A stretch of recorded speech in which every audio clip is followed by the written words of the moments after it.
What do you think are some of the primary differences with the guiding presuppositions of our culture today and the presuppositions of the Christian worldview?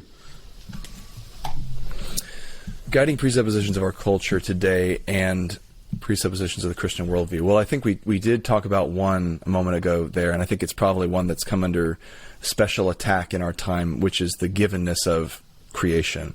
So we have, and this brings in a lot of C.S. Lewis's insights from Abolition of Man, but we have become deeply enamored as a society of this idea that we get to make ourselves and remake ourselves to be whoever and however and whatever we want, and that the meaning of life is to express that internal selfhood. And this goes back to, Carl Trueman shamelessly cribbing off of his stuff. But I watched this, those masterclass lessons that they put. Yeah, and there's, I'm sure there's some good ones, but a lot of them are really, you just laugh to see who they've recruited to be the instructor in the master class. So, like they got a physics one taught by Neil deGrasse Tyson. I'm like, I'll bet that'll be great. No, physics by Neil deGrasse Tyson just means like bargain bin philosophy, atheist philosophy taught by. There's not going to be physics. It's going to be terrible. But there was the one that Bill Clinton is teaching is just. What's that one called? Political ethics? It's marital integrity. Here it is. It's inclusive leadership. But there's a bunch of great comments into that one. Oh man. Yeah, I remember whenever I saw that, I was like, oh, really? Yes. Yeah. So this one was by some nameless sex therapist. I don't know. I forget her name. But I watched the ad for it. I think it was on Spotify. The ad came up for me because I'm cheap and I don't pay for the paid version of Spotify. But she was talking about her sex education masterclass and why you should take it. And it was like Carl Trueman had written the script of this thing as a parody of the expressive individualism he talks about in the book. It was unbelievable. It was like, she goes, the most important thing in life is expressing your inner self to the world around you. And it was just like giving who you really are deep down inside. And anything goes as long as you're being who you really are and being true to yourself. And it was like, what? Wow. Okay. So we've established that your gender, your sex, that your biological equipment doesn't matter. What else is a negotiable in the face of your all-powerful, all-expressive internal self? The needs and wants and rights of children, perhaps? Your commitments that you've made to other people, the expectations of your family and your community, the investment your parents have made in you and the right that they have to expect something in return. Frankly, the right that they do have to expect you to carry on their legacy and represent their name well and be an honorable person. None of that matters because, well, your expressive internal self is the most important thing.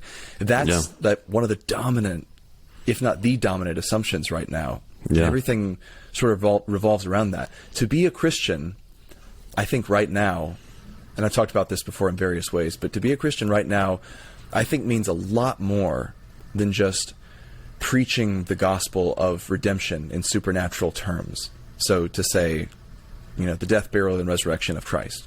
It all does center on that. But I think the road by which we get there has to be quite different from the road by which previous generations got there. So the thing under attack right now is not really miracles. That's the funny part. My whole childhood, Christian apologists spent, countless hours and pages and limitless amounts of ink defending the miraculous supernatural claims of Christianity. Mm-hmm. And that was great for the new atheist moment. But that moment's over. Now we're in a very much different moment that is full of claims about justice and selfhood and doesn't really bat an eye at supernatural claims. It's nature that's under attack right now, not supernature. It's not spirituality and the numinous that's under attack right now, it is this stuff. It's the flesh. Not the flesh in the negative sense, but in the positive sense. Yeah. The sense in which Jesus came in the flesh. And so we are, I mean, the word Gnostic gets thrown around a lot, but I think we kind of are in a neo-Gnostic moment. Nature itself is seen as something that must be transcended. And so a Christian now, I think, has to be someone who is very loud in reasserting humanity and nature and creation. And then using that as a way to draw people back into, okay, there's a God who's designed us to be a certain way, and we don't get to set those parameters for how he designed us to be. Yeah. And we fail at that. And there you can roll that into the gospel, that's sin, that's brokenness. But what's under attack right now is the givenness of creation. And so like C.S. Lewis says in Abolition of Man, it's impossible to be a Christian if you're not also human. Being Christian means being human well. It means being human as you were intended to be human, really. And that's sort of a theme in Bavinck as well, where he talks about the restoration of creation as it was intended to be.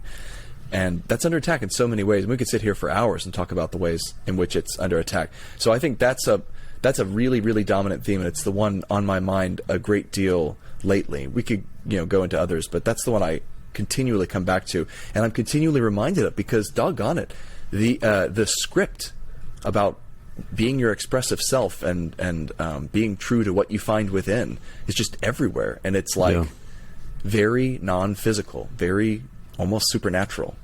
Yeah.